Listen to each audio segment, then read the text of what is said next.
Welcome back, baby angels. It's such a good weekend, and I just want to thank Jesus for this 4-day weekend that we're all blessed with. So, today we're going to talk about how your capacity to be misunderstood is directly correlated to how good your life can get, to how much space you can create to do something new. Because I think we all understand that if you don't make changes in your life, if you can't change your identity, then nothing changes on the external. The external is just a reflection of what's going on internally. And so many of us run these programs that keep us needing approval, affection, love, to be seen. And that keeps us stuck because it keeps us in this reinforcement loop of our old identity, so that we carry these wounds needing to feel belonging, needing to be seen, chosen, loved, accepted. Because what does it mean if we don't get accepted, if we don't feel like we belong? That in our ancestors, in our human evolution, if we felt like we didn't belong, if we didn't get safety from our community, it meant certain death. So that then needing to belong, needing to be loved and chosen is literally written into our DNA. So first of all, whenever we're trying to change something about ourselves, we have to have compassion for these parts of ourselves because they didn't start with us. None of these problems that we face today started with us. It is always a symptom. And that's why we're here. We're here to break limiting, toxic, generational, ancestral cycles. We are here to step out of the conditioning that keeps us small, that keeps us tethered to people, to the approval of other people, so that we can be our full self, we can be our true self. As someone who is gay, as someone who is a channel and openly spiritual, I tell you, I've had to go through 2 different coming outs. I've been out of the closet twice. I came out of the closet, I existed in that space, that was being gay, and then there was another closet to come out of. And that second closet was even more difficult because, again, it's this fear holding me back. Is my story of, oh my God, what are people going to think of me? Am I going to be abandoned? They're going to judge me. They're going to talk about me behind my back. And so I spent years, creeping out of the closet. Yeah, I channel, and then going back in. Oh, I'm scared. No, I don't want to talk about it. I don't want people to see who I really am. Because ultimately, at the bottom of all of this limiting belief, these limiting behaviors, it's fear. It's fear of being left behind, of being abandoned, fear of not being okay. It's all fear. So we have to see the ways in which we contort and distort ourselves so that we can be chosen, so that we get love and affection and therefore safety. We have to recognize these patterns that we're running that keep us limited, because people are always going to have an opinion. They're always going to have judgments. And half the time that it happens, they are judging us. Okay, it's true. But the other half, it's just our mind telling us that they're going to judge us, that they're going to leave us, that they're going to ridicule us. Half the time it doesn't even happen. That we're so in our heads, we're so caught up in our own story, the story that we've inherited, that then we don't even give them a chance. We're so afraid of being judged by another that we judge them first. We say, no, I think that you're this way and you're going to think about me that way. So I'm going to preempt that pain of being abandoned or judged or ridiculed by altering my behavior now, by shrinking myself now. But again, we're the ones being judgmental. We're the ones jumping to conclusions. We're the one being closed-minded and close-hearted, because we're not even seeing reality for what it really is. We're running off of old programs, and these old programs are creating the filter through which we see the reality, through which we relate to other people, through which we speak to ourselves, through which we enact our personality, you see. Because ultimately, these programs are causing us to create an identity of ourselves that we think will gain approval, that we think will get love from somebody else, that we think will be accepted. So we, distort, contort ourselves. We become the overly nice person, the overly cautious person. We become the quiet person, the overly agreeable person. Listen, I'm as guilty as the next person for running these programs because, again, these are really deep. They're very deeply ingrained. And when they are attached to survival, That's tough because that's directly related to your nervous system. And the nervous system takes time to reprogram based on your beliefs. This is not usually overnight. It can be. I'm not here to limit you and say this has to take a long time.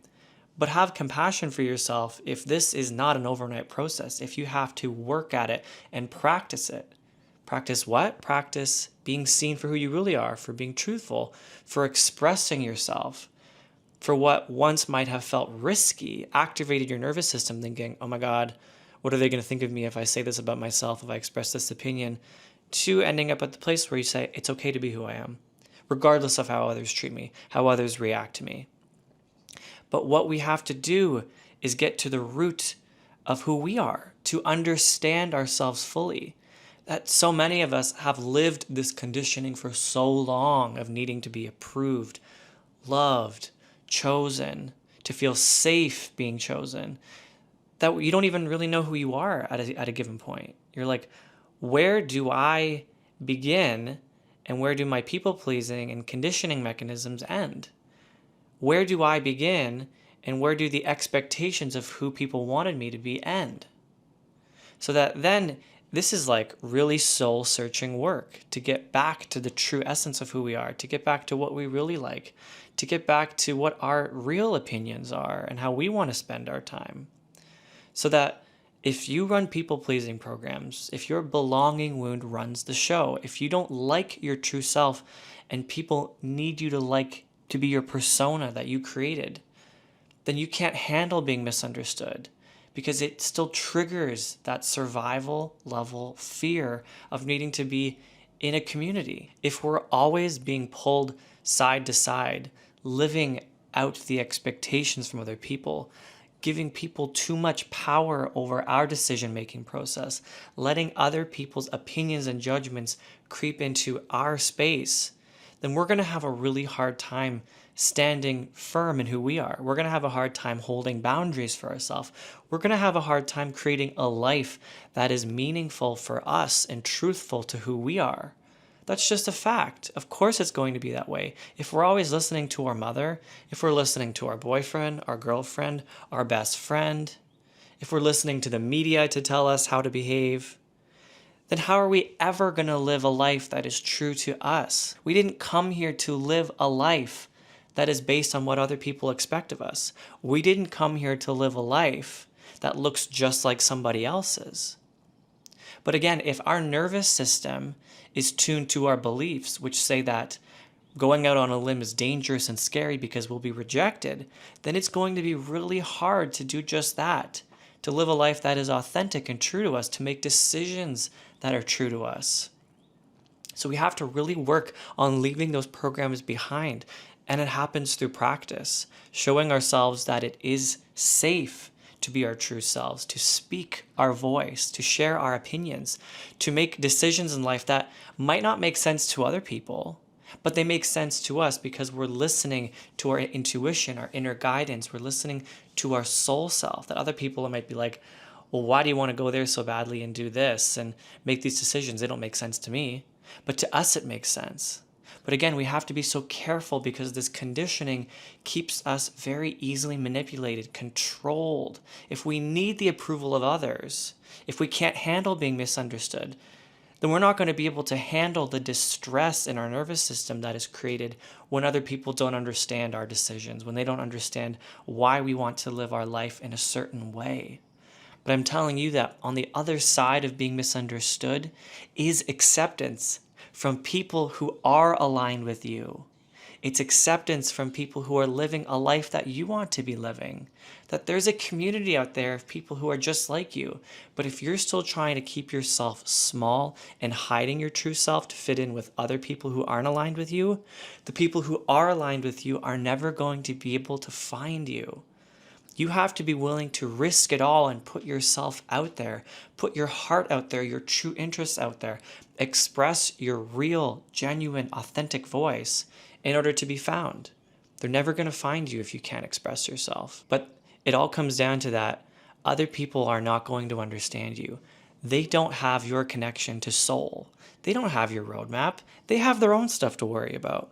But if we become overly consumed by what other people are going to think, thinking that they know better for us, then we're always going to be stuck.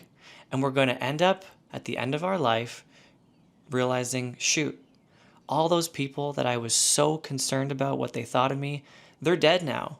And I'm left here at the end of my life realizing I never even lived it for me. So don't wait until you get to the end of your life. Live your life now for who you really are, for what you really want to be doing. Again, it doesn't have to make sense. If you feel a call to go to a certain place, to do a certain career, to take up a certain hobby, you have to listen to that call. That is your true essence guiding you on the path of what you're here to do, of what you're meant to be experiencing. I moved to California. I'm Canadian, but I moved to California without a visa, without a job. I just had some savings in my account from a corporate job that I had quit. And I had my friend who had already moved down there, and she found us a place. I signed a year-long lease on an apartment where I could only legally stay in the country for 6 months. And I made it work. I had to combine bits and bobs, and I had to go back to Canada for a bit. But I regret nothing, because that was what my soul needed. I needed to go down there and create the relationships that I now so cherish. I would have never met those friends that I love that lived in California if I hadn't gone. I ended up finding opportunities there that I would have never gotten if I had stayed stuck, if I had listened to other people who didn't understand me. You have to just do it, even if it doesn't make sense, but the path will appear as you go down it. That's just how life works. Nothing is guaranteed, but you have to trust. You have to trust in the unseen, in the unknown, and you have to trust in your ability to make it work, that you are capable, you're strong enough, you're smart enough, you're savvy enough. If you have a desire that is placed on your heart, it is no accident that it's there. But the question is, are you going to answer the call? Are you going to wake up to your soul's truth, or are you going to stay stuck in the conditioning that says that you need to be accepted and gain approval from other people? Because again, they're not going to understand you. They're living their own life based on their own conditioning, on their own limiting beliefs that they inherited.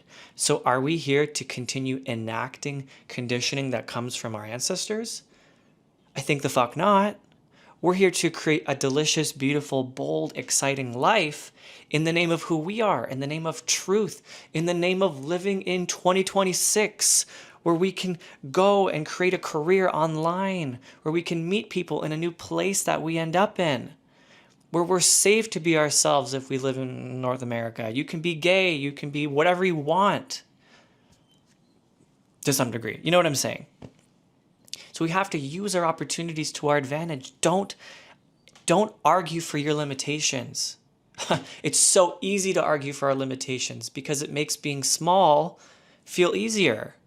That if we say, well, I can't really do that. I'm not smart enough. I'm not good enough. I don't know how to make money. It's better off here living in my hometown, and I'll just marry Joe Schmo and, take a sales job up at the wherever place. No hatred to people who are in those jobs. If you enjoy it, you enjoy it. That's good. But what I'm saying is, if you argue for your limitations, if you tell yourself more reasons why it's not possible than why it is possible, then that's going to be your reality. And so you'll go through life and, you'll marry Joe Schmo and you'll work the job and maybe you'll have the kids. And again, if that feels right to you, go for it. That's incredible. But if you go through life convincing yourself that you can't live the other life that you want, convincing yourself that, no, this is good enough, this is safe, you're going to get to a point where you realize that you lied to yourself. And some people can only grapple with that truth when they're on their deathbed because it is too painful to face. But I'm telling you, if you're watching this video, first of all, thank you so much for being here. But second of all, it's never too late for you. If you are still living and breathing and have eyes to watch this video or ears to listen to what I'm saying, if you have the fingertips to read the braille of this translation, it is not too late for you.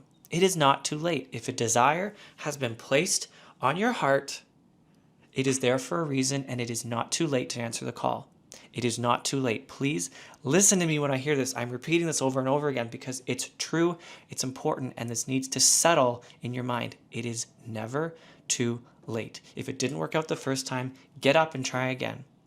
Go Again, this reality that we exist in was not meant to be easy, okay? Think about what we're up against. We exist in a world that feeds into us playing small, that conditions us to be docile. We have inherited our ancestors' programming, their trauma, their limiting beliefs, their own experiences where it didn't work out for them, that then becomes part of our genetic code. You are breaking out of so many patterns that want to keep you stuck. So of course it's going to be hard. Of course it's going to feel like you're going to vacillate between, I can do this, and oh my God, this feels really scary. Maybe I should just like not embarrass myself and go back to being understood, playing it safe, playing it small. Of course it's going to be hard. There's so much working against you, but it is possible. I'm right here with you, Angel. I'm experiencing it too. We are no better. We are no different. We're all the same. We're all coming here with the same amount of baggage, just in a different format, the different family history, but we're all going through it. And I believe in you. I believe in myself. But we have to have those reminders sometimes. I sure as hell need those reminders to be told that I can do it, that I'm enough. And I'm having to reprogram my beliefs around needing to be safe, to be understood. I'm reprogramming my beliefs that are keeping me stuck in people pleasing, that tell me that I'm not good enough, that I don't have anything good to share, that I can't do it. None of that's true. I can actively see that program running in my father and my father's father, who is 86 years old, 87, and he is still struggling with it, that poor angel. But he can do it too because he's still here. He's still living and breathing. So I'm telling you that it is possible. There is a reason why the desire was placed on your heart, and it is up to you to answer the call and figure out why that is. So now into my Gen Z terminology. If you can't handle the rejection of other people, if you can't handle being misunderstood, if you don't listen to your own voice and only hear the opinions of other people when you start to think about what you want to do with this life that you're in, you need to be alone maxing. You need to be spending more time by yourself with your own thoughts, connecting to your truth, your intuition. Okay? You need to be doing things that feel like they're taking care of you. Okay? You need to do things that make you fall in love with yourself. You need to build the relationship with yourself, the rapport with yourself, to be able to go deeper and start asking the real questions of, where did this pattern come from? Where is this conditioning coming from that tells me that I need to be understood, accepted, and loved by people? Realizing that it doesn't start with you, but it certainly sure as hell ends with you. That is why you're here. We're breaking these generational curses. But in order to break these generational curses, we can't hang out with the people who are also still enacting their generational curses. That's their own path, okay? And it's okay that they are. Again, this is not easy stuff. But if you are trying to improve yourself, if you are trying to live from a place of authenticity, if you are breaking your generational curses, you're going to have to spend some more time alone. You're going to have to be comfortable spending more time alone. I had a job working at a corporation. And while I was working that corporate job, 9 to 5, Monday to Friday, in the office 3 days a week, I was also running little retreats for channeling. I would have gatherings of 10, 15 people, channeling for them, channeling spirits, entities, Christ consciousness. And I was living a double life because I could not handle the fear of what the people who had already been knowing me would think. My friends, my coworkers, oh my God, they sure as hell could not know what I was up to because I was worried that they would think I was insane. I was worried that I would be an outcast, that I would lose all my friends. Ironically, many of those friends who I was worried about, I ditched them anyway for different reasons. They weren't my real friends. And my true friends, when I started coming out of the spiritual closet, they loved me for it. They accepted me for it. They wanted to hear the channelings. They wanted to be a part of it. And I realized, oh my freaking God, my projections on them about what they would think about me were wrong. I was operating out of fear-based thinking that I had inherited from my ancestors that, oh, it's not safe to be different. It's not safe to be who you really are because what are people going to think of you? You better stay small and live a life that looks just like our neighbor here, Joe Schmo, and get married and have kids and work a job that, makes good money and you'll be loved and accepted. conditionally, right? So I was projecting that programming onto my friends, but it wasn't even true. It wasn't even freaking true. So I'm telling you that from that experience, I learned that it was safe to be myself. The friends who weren't meant to be in my life, they ended up falling away anyway. It wasn't even related to channeling or coming out of the spiritual closet. The friends that were meant to be in my life loved and accepted me for it. That job, I ended up leaving it anyway because it wasn't for me. But it was so stressful to hold that fear in my system, worried about what other people would think of me, worried about the shame, the ridicule, that I would be abandoned by people. But again, this is why I tie this back to we have to be alone maxing, comfortable spending time by ourselves. We have to befriend ourselves so that for some of us, we might not be blessed with great friendships in our life just yet. We might only have fake friendships. And that if we start to allow ourselves to be misunderstood, if we start sharing our true voice, yeah, we might lose those friends. But if you are comfortable being by your own, if you're comfortable listening to yourself, if you've built a relationship with yourself, then it just makes it that much easier. Because then the people that you keep in your life are the ones who you really want to be there. You don't need them for validation, comfort, safety. You don't need it. You're fine being on your own, but the friends that you do keep, the people you keep in your life, it's a bonus, it's extra. They feed you in a way that feeds your soul. And you're that for them too. So if you don't have those friends yet, or that partner, that relationship, it's okay, it will come. But you have to build it within yourself first. Ultimately, people loving you and accepting you does not define your worth. It has nothing to do with you. Love and acceptance feels great. It's a human need. I totally get it. And those people are out there for you. But again, you cannot find your community. You cannot build the life of your dreams if you're still playing it small, if you still need the approval from people who don't even understand you, who aren't living it themselves. What's that saying? Don't ask for directions from somebody who hasn't been where you're trying to go. It's so freaking true. They're not going to understand you.